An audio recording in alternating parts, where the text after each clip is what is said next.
सरिता।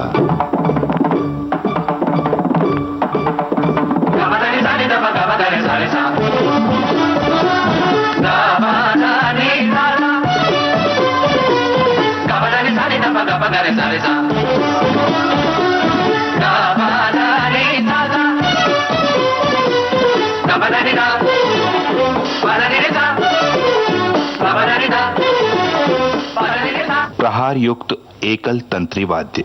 आइए सुने डॉक्टर प्रकाश महाडिक के आलेख पर आधारित इस श्रृंखला की दूसरी कड़ी। स्वर श्रीमती वंदना पांडे का है।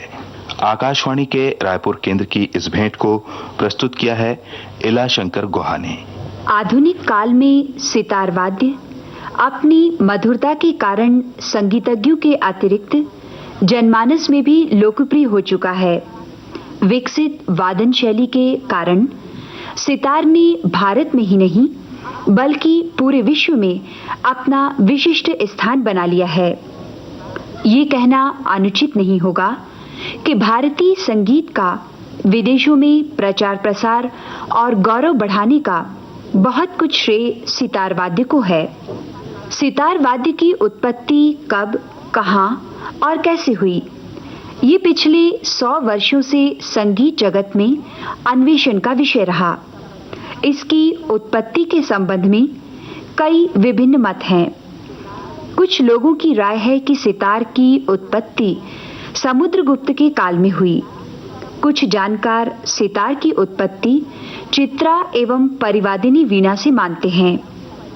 कुछ विद्वानों का मत है कि सितार की निर्मिति त्रितंत्री वीणा से हुई।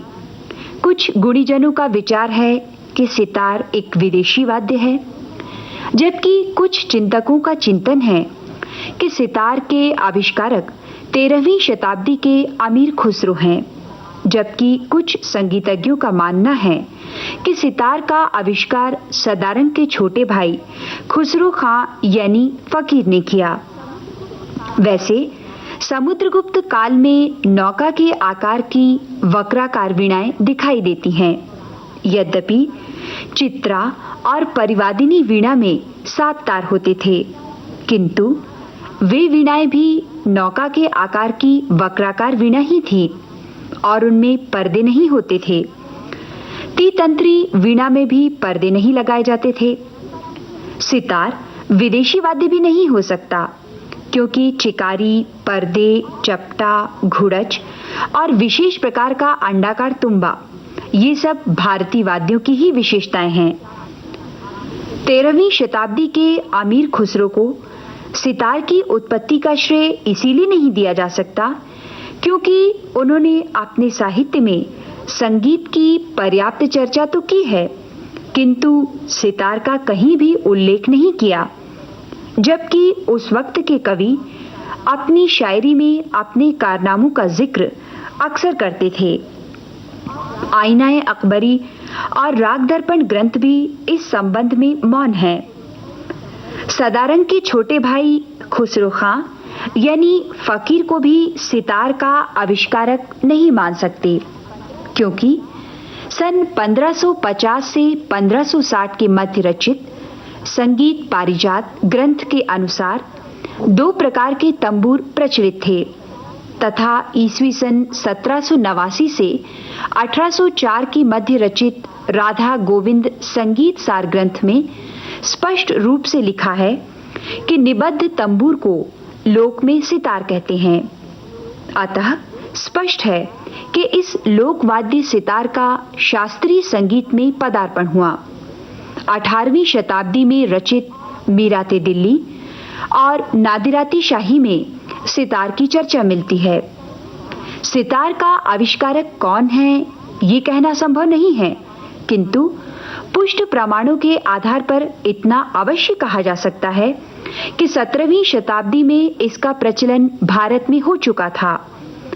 खुसरो खां फकीर जैसे घरानेदार कलाकार ने इस वाद्य को अपनाया, जिसके कारण इसका प्रचार प्रसार सर्वत्र होना आरंभ हुआ। आइए अब सुने सितार की एक परंपरागत शैली में वादन। कलाकार हैं प्रोफेसर इनायत खां और राग है खमाज।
और अब सुनिए हलीम जाफर खान से सितार पर राग श्याम केदार।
प्रहार युक्त एकल तंत्री वाद्य।